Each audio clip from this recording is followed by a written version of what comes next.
একটা মুভি যখন শুরু থেকেই টেনশন, অ্যাকশন আর রহস্য দিয়ে দর্শককে চেপে ধরে, তখন বুঝতে হবে এটা সাধারণ ছবি না।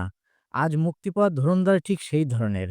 রণবীর সিংয়ের আগুন লাগানো পারফরম্যান্স আর সঞ্জয় দত্ত, অক্ষয় খান্নাদের শক্ত উপস্থিতি পুরো ছবিটাকে অন্য লেভেলে নিয়ে গেছে। চলে এবার দেখি ধুরন্ধর আসলে কেমন। ধুরন্ধর একটি দেশত্ববোধক স্পাই থ্রিলার। গল্প এগিয়েছে গোপন মিশন, এক অভিজ্ঞ গোয়েন্দা এবং একটি আন্তর্জাতিক ষড়যন্ত্রকে কেন্দ্র করে। গোটা সিনেমা জুড়ে আছে বিশাল ছদ্মবেশ, চক্রান্ত, তথ্যচুরি আর বিশ্বাসঘাতকতার তীব্র উত্তেজনা।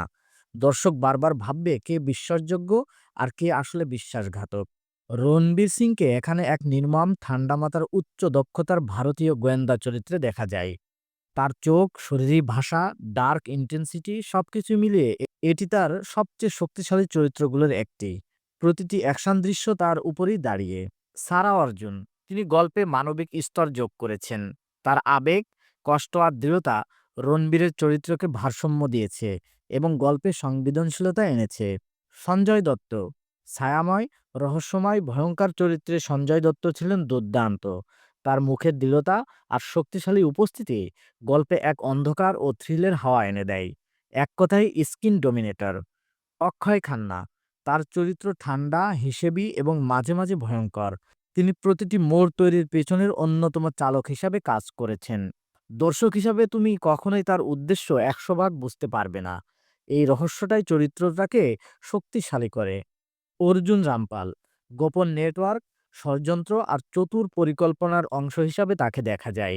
তার লুক, অভিনয় ও উপস্থিতি গল্পে বিশেষ রহস্য যোগ করে।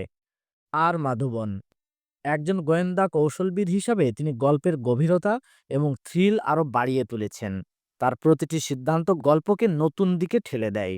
অ্যাকশন, ভিজুয়াল ও ফিল্ম মেকিং নিয়ে যদি কথা বলি, সিনেমাটোগ্রাফি দারুণ। ডার্ক, মুডি স্পাই থ্রিলারের ভাইব শুরু থেকেই শেষ পর্যন্ত রাখা হয়েছে। অ্যাকশন দৃশ্যগুলো খুব রাফ, বাস্তবসম্মত এবং কড়া মুখোমুখি লড়াইগুলো বিশেষভাবে মনে থাকবে। ব্যাকগ্রাউন্ড স্কোর উত্তেজনা বাড়ায়। ছবির দৈর্ঘ্য বেশ বড় হলেও থ্রিল কমে না, যেটা এই ধরনের সিনেমার জন্য বড় শক্তি। ধুরন্ধর হলো সত্যিকারের একটি dark, intense, adrenaline pumping spy thriller. যারা অ্যাকশন থ্রিল, দেশত্ববোধ আর শক্তিশালী অভিনয় পছন্দ করেন, তাদের জন্য এটি অবশ্যই দেখার মতো একটি সিনেমা। বিশেষ করে রণবীর সিং এই ছবিতে নিজেকে একদম নতুন লেভেলে তুলে ধরেছেন। রেটিং হিসাবে এই ছবিটাকে আমি ১০-এর মধ্যে ৮.৫ দিব।